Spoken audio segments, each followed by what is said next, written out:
What's happening, family? Welcome back to my channel. I'm about to do this Challenge Ride or Dies episode 3 recap. Before I start, I have to make sure to tell you, if you enjoy the content, if you like what you see, please hit that like button, subscribe to the channel, and hit the notification bell so you can get notifications of when I put out more great content. Now, jumping into this episode, I have my notes here. The episode started out with Jordan. That's where we left off at the last episode, where TJ was basically like an icon in the game and a legend is coming back, and then Jordan shows up, and then after Jordan, it shows his partner Aneesa coming in there. Ironically, it has Fessy, a soundbite of Fessy saying, "This ish is about to get super messy." Okay, messy Fessy. It kind of had Beverly Hills 90210 vibes. What I mean by that is that they had this thing with Jordan and Tori where they were really playing up the Jordan-Tori situation. And it's a real situation because they were in a relationship and they were engaged. I remember Jordan saying clearly that he didn't want to come back to the challenge because he knew that, especially on a season with Tori on it, because he said he knew they would make that a storyline. I don't really know what changed between now and then, but they definitely did make it a storyline. And also, Jordan came back last season on All Stars, and I know that in episode 1, Tori alluded to the fact, even though she didn't call her by name that we saw on camera, that Jordan made moves on All Stars because of the moves she made. And I think basically all she was saying was he hooked up with Nia on camera to get back at her, I guess, for hooking up with Fessy, which she claims is 2 months after they broke up. I don't know. So Jordan said in his diary room entry that feelings start coming back. They keep alluding to there's still love there. I still love her. I still love him. You know, they're kind of playing that up. They skip to the next scene. The next scene shows Johnny Bananas and Jordan talking, and Bananas says the same thing that he was saying to Devin. Like, I never thought I'd say this, but I'm happy to see you. And I think that it's because the vets realize that there's a strong rookie class this year, and they're making moves.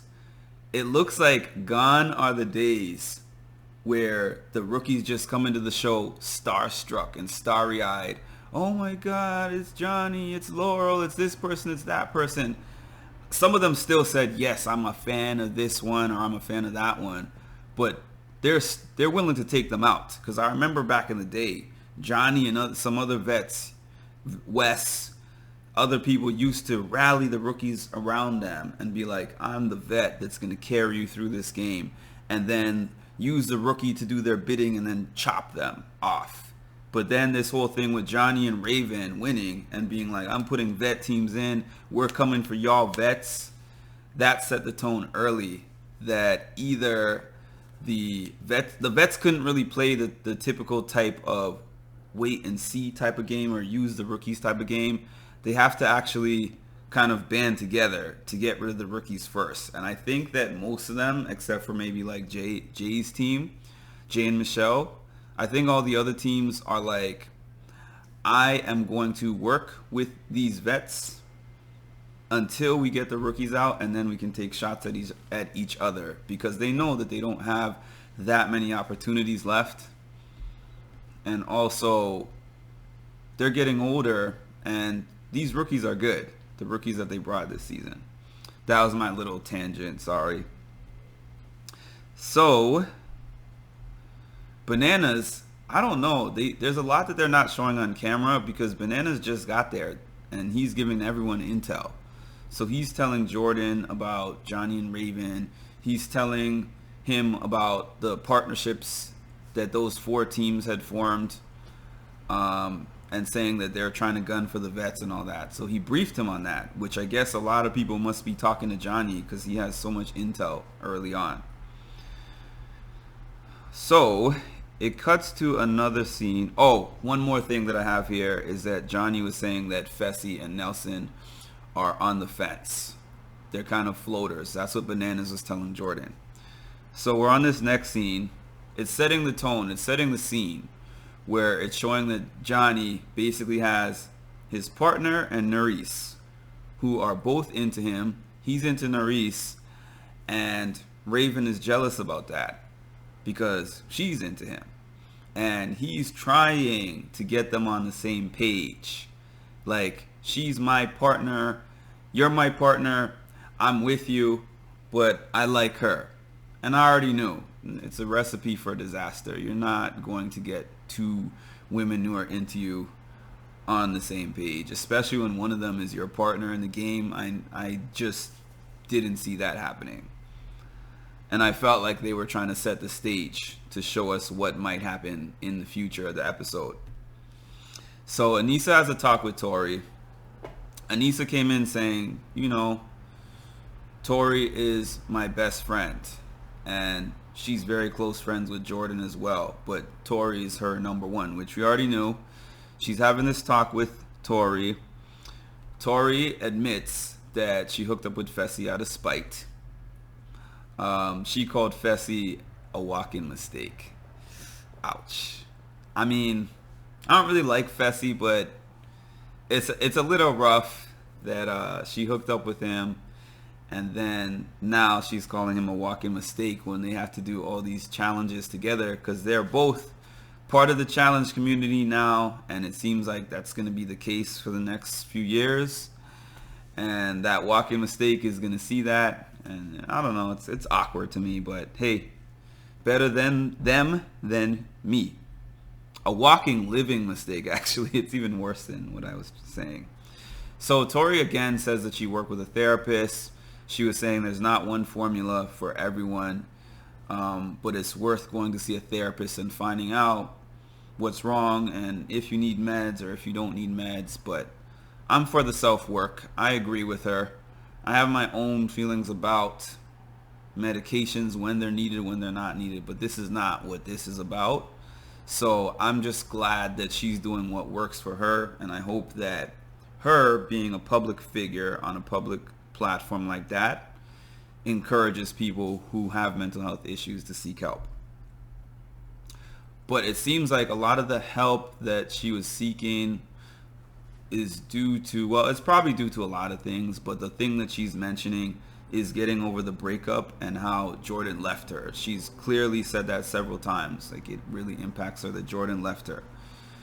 Aneesa's basically reassuring her, Jordan's my partner in the game. I'm with him in the game. I'm with you in life. I love both of y'all, but you're still my girl and you're still my number one in life, regardless of the game. I like Aneesa. Even though I think that she's an anchor in the game, I'm sorry. I like her as a person. I think Aneesa's a good person. So we get to this next scene.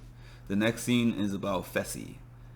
And Fessy is like, I let people call me Fessy. It's a name that people started calling me as a kid, but I want to have people know my name and my heritage. So I want people to call me Fessel. He said, I'm putting the name Fessel on my jersey and my helmet this season and letting people know I'm Fessel and what the name Fessel means, which he said is decision maker, which even he thought was funny. Because we all know Fessy as a decision maker, man. And then it cuts to Johnny Bananas being like, oh, even though he wants to be called Fessel, he is still Messy Fessy. And it shows a little montage of different women that he was cuddling and snuggling with in bed. And it goes to him in the confessional talking about, yeah, clearly sometimes I have trouble making decisions. But then he was like, oh, these women like that I genuinely listen to them and try to get to know them. Oh, please, Fessy. Oh, please, Fessy. Fessy, Fessel. It's all the same to me. It's all the same. But production is clearly playing up on that joke because they know everyone thinks that that's funny. I think that he's just trying to get away from being called Messy Fessy, but Messy Fessy, I think, is here to stay. That's what we know him for. And Banana said that Messy Fessy is alive and well. So it shows a little thing of Nelly saying that his eyes are on Olivia. I skipped ahead a little bit. So we're now into this competition. I'm not really going to give a breakdown of every piece of the daily competition. I just took a little bit of notes, which are that Johnny and Raven are a very strong team, and Olivia and Horacio are a very strong team as well. So overall, we have those three teams, Johnny, Raven, Olivia, Horacio, and Mariah and Fessel. And this is going to make a big difference towards how this game shifts moving forward. If one of those two rookie teams wins again, we're going to have vets going in. We know that now. But they don't win. Fessel and Mariah win. So they were really strong. Obviously, anything that's geared towards physical, Fessy is at an advantage always. And this was something that involved running, lifting heavy things, picking them up, putting them down. Fessy's always at an advantage at that type of thing. Not to say that his win isn't impressive, but he's the biggest, strongest guy there. So that's usually going to be the case in those types of challenges, especially ones on the ground. That's his wheelhouse. Random note, is Amber on this season? Because I saw somebody put that in one of the forums, Amber B, and I was like, I don't really see much of Amber B. I think I've even seen more of Chauncey than I've seen of Amber B. But hey, I guess sometimes it pays to be low-key because Amber at one point was public enemy number one. So here we are at these decisions for who's going to be the four teams selected. So it shows a little clip of Tommy and Annalise, and Annalise is breaking down and crying, and she's upset because they haven't won anything yet. So she says, I don't want to be looked at as a weaker team. Tommy is trying to be positive. Johnny Banana surprisingly tries to comfort them. He said, look, they expected us to do so well, but here we are, the vets getting smoked by the rookies. Johnny is a little, Johnny is still Johnny, but he's a little calmed down than he was previously. I think he's a little bit humbled. Not 100%, but he's a little bit more humble. So now we're at the part of the four teams selected. So Olivia and Horacio, Kim and Colleen, Johnny and Raven, and Annalise and Tommy. No surprise there. When Fessy was discussing this with Mariah was basically saying, I don't necessarily want to put those teams, but Fessy plays a scared game, as we know. And Fessy was pretty much like, we don't want to have 8 teams angry at us later, so we have to please the masses. That's the game that Fessy plays, so that's who he selected. So these confessionals, these deliberations, meetings were kind of interesting. Fessy asks Colleen, does this mean that our hot tub time is canceled? Fessy says that Colleen's the prettiest woman that he's ever seen. I think he said prettiest woman. Of course, Fessy is going to say decision maker, and he's going to be making decisions based on hot tub time. So Tommy and Annalise, when they get into their meeting with Fessy and Mariah, offer them to work together. They're like, you have a good chance. We want to partner with you guys. Which, interesting strategy. I don't think it really meant much to them, but, they try to do whatever it is that it takes to get them back for the next week. I have written in my notes, Johnny tried to big boy Fessy. and basically say, give us a reason that when we come back, we won't have y'all names in our mouth. So he's saying whatever it takes to make us not have to go in, and especially not against his boy Horacio and Olivia. He's like, make that happen. And Fessy is telling him like, hey man, you're not gonna strong arm me. I'm not scared to go down there. We're all gonna have to go down in that pit and grab that dagger at some point. So I'm not making my decision based on a fear of you guys calling me out, which I loved. Fessy is not usually a guy who is bold. Even though he's like a big, strong dude, he's always making weaker moves. But I liked how he held his ground here. Nice one, Fessel. I like that decision making. I'll call him Fessel whenever I like the decisions that he makes. Not that he made that decision. The decision itself was not a bold move, but I just mean he held his ground in that particular meeting. So after that, this is interesting to me. Tommy and Annalise, I don't know them because I haven't seen all of the Big Brother seasons, but people tell me they're Big Brother players. And the Big Brother players followed the Big Brother reputation. That's immediately what I was thinking. So Tommy and Annalise make deals with both Kim and Colleen, and also, I'm sorry, I'm bad with names. Kim and Colleen and Olivia and Horacio. And the deals that they make are that if we pull the safe dagger, we're going to save you guys. And if we can get that loyalty back and forth. And both teams were with the plan, and both teams said that they trust them to do that. So I said, I wonder if this is going to come back around later. We'll get to that. We get to a scene where Raven is arguing with Johnny. She was telling him that she feels embarrassed and disrespected. And he said, why? Because I like another girl? And she was like, yes. Essentially, it goes back to what I said in the beginning. He was trying to have his cake and eat it too. He was trying to have his girl Nerys that he can hook up with, and then he was trying to have his partner Raven, who likes him, but is going to just put that leg to the side and just work with him as a partner in the game. Let him have his fun with the other girl, work with you in the game. I didn't think that was going to work. They had an argument about it, and I said to myself, this puts them at a disadvantage. When you're in a partner game and you don't get along with your partner, that's everything. And as soon as people see that weakness,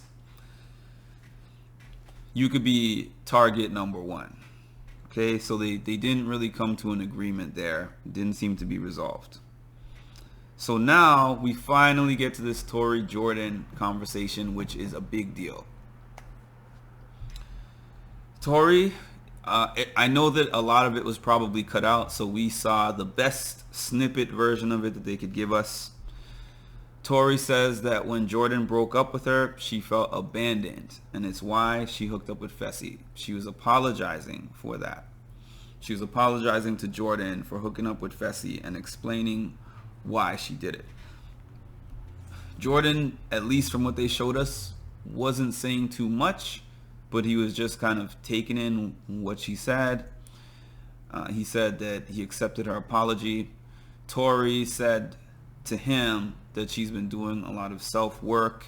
She's sorry for the things that she did to him while they were together that led to him breaking up with her. And it seems that Jordan accepted the apology. They hugged it out. You know, I guess this was a healing moment. I know that a lot of times even I say I'm here for the messiness, but I hope that this is a moment that actually did bring the closure that both of them wanted. And it seems like it has, based on interviews that I've seen post-show. they're both saying that. So it was a nice moment.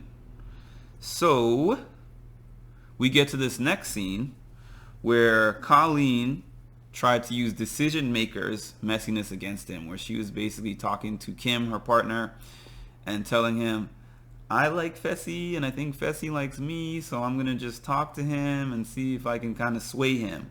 It didn't take much swaying. When she went and talked to him, he was just like, nah, I don't want to throw you in. You're not the person I want to throw in. It was clear that Kim and Colleen were only put up there because they were a rookie team, and they knew that the vets would be looking at them with the side eye if they didn't put them up, but they were not going to throw them in. So their only chance of going in basically was somebody else selecting the dagger, the safe dagger, and not picking them to save. Fessy called Horacio boyfriend number 2. I keep calling him Horacio, but I heard them calling him Horacio on the show, so I've been pronouncing his name wrong, I believe. Horacio. Fessy called him boyfriend number 2 and said that he's the guy that the girls come to when he's not available. Okay, Fessy. That wasn't a Fessel moment. That was a Fessy moment. Okay, Fessy.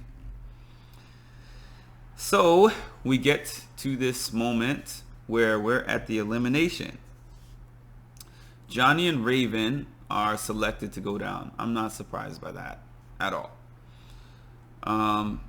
What ends up happening is that, so Annalise and Tommy are picking their dagger, right? And I said to myself, I hope that Annalise and Tommy pick this safe dagger so that they have to show their cards, because they promised both of their remaining pairs that if they pick the safe dagger, they got them. So I'm like, what are they going to do here? What are they going to do? So the card that they showed was that they saved Kim and Colleen. And Horacio and Olivia were pissed. Olivia's like, apparently your word means nothing.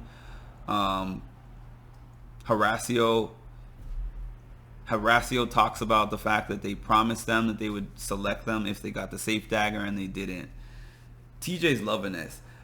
I have to make a quick note about TJ. TJ looks like he's enjoying this season like he was enjoying All-Star seasons. But I don't think that he has enjoyed a regular challenge season this much in a long time. Like, that smile is just a genuine smile. The laugh and the intrigue, it's all there. It's all there for TJ, and I'm loving it. But anyways, yeah, they showed their cards. Oh, Devin said, big brother vibes. Shout out to Devin, because Devin's hilarious. I showed you guys the footage of when I met him a few weeks ago. That's really a Devin thing to say. The same way Devin is on the show on camera is exactly how he is off camera. He said big brother vibes. I was laughing out loud. And then Nanny was like, definitely big brother vibes. If the Big Brother players are never going to be able to shed that reputation, because let's be real, that's how they are. I started watching Big Brother and liking Big Brother.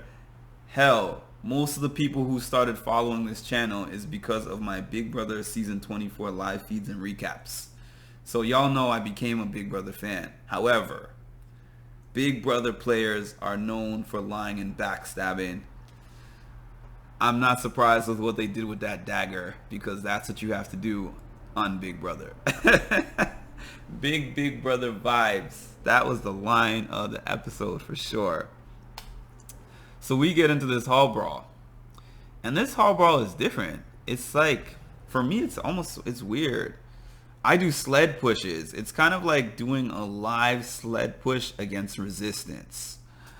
It's double decker. It's pretty cool that they switched it up. It has a top and a bottom. The bottom one, the men are on, and the top one are the women. And best 2 out of 3, winner takes all. Round 1. So I'm looking at Johnny, and I'm like, there's a weight mismatch between him and Horacio. Not that I didn't think Horacio could win, But I'm like, Johnny is at an advantage here because always the person who weighs more has the advantage in the hall brawl, as we've seen many times. But Horacio just digs in.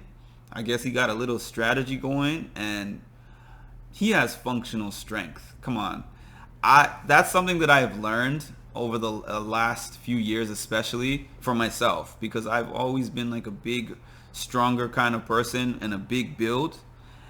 But I can do more weight-wise and strength-wise now than I could at bigger weights because I can control my body weight. I think Horacio's that kind of guy. So we get into this hall brawl. The first round, Horacio surprises me, takes out Johnny first round. Then we get into this Olivia Raven. We get into Olivia Raven. Olivia doesn't seem like it. She keeps downplaying herself, and she's like, I don't like cardio. I don't like physicals kind of stuff, which worries me about a final, her being in a final. But in terms of dailies and elims, she's doing well. So she's pushing Raven. Raven's shoe is coming off. She gets rid of her, it looks rather easily for the first round. So they win round 1. We get into round 2. It looks like it's going to be a sweep, but then Johnny makes this comeback when it looked like he was about to get taken out again by Horacio.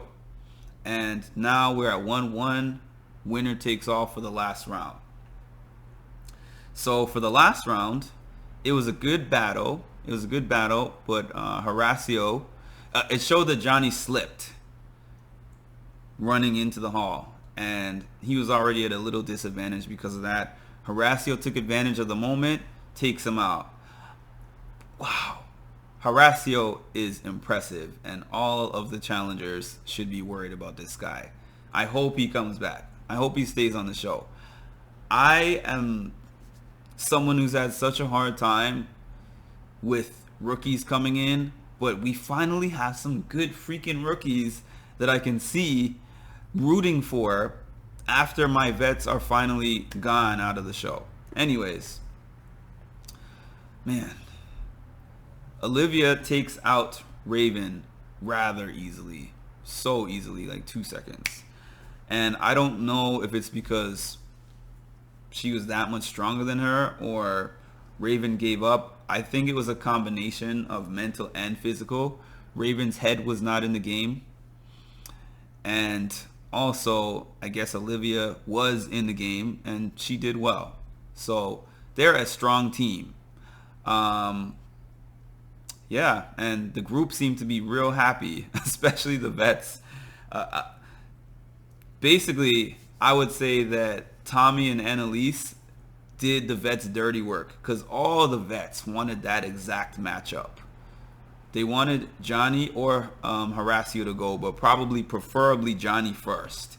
Even though Horacio might arguably be a better competitor than him, Johnny was the one that they know for sure is going to make the big moves. So they were cheering. Everybody was happy that Johnny and Raven were gone. And Devin made a really great point where he said that Johnny and Raven are a strong team, but he's learned over the years that you're only as strong as your bond. That's 100%. That's 100% true. So I think that it was a good episode. There was somewhat of filler in there. It wasn't quite as dramatic or maybe not as good as the previous episode, but overall, this season has been refreshing for me because I feel like after I watched the Challenge USA, I said, this looks like they are more creative with the Challenge USA than they are with the Mainstay. So I said, let's take these new games and this new creativity and this new energy and everything, the music, the look, everything, and let's bring it back and bring it to the Mainstay again. Make the challenge a challenge again. And I really feel like between the documentary and this new challenge, getting rid of the agents theme, making a ride or die theme, bringing back our old people, surprises, vets, good rookies that we like. I think the challenge is back, and I'm so looking forward to the season going forward and all the different twists and turns. So the end of this episode, it showed again that TJ was like, I like surprises. I'm feeling friendly. And then we know that 2 more vets are going to come out. I know how the fandom feels about spoilers, but if you guys have looked up who the vets are going to be on the show, you know who's going to be those 2 vets coming out. I'm not even going to say it on the channel. You can look it up if you want to see it. And I'm interested to see when those vets get here and how things go from there. This is almost shaping up like... Somebody can tell me in the comments, but I can't remember that. I think Return of the... I can't remember what the season was titled, but that season where there was no challenge winners on the show and then they brought them out later. It's kind of having a little bit of that type of feel to it. But yeah, this season is a lot of fun so far, and I look forward to getting more into the season and seeing how the different twists and turns go.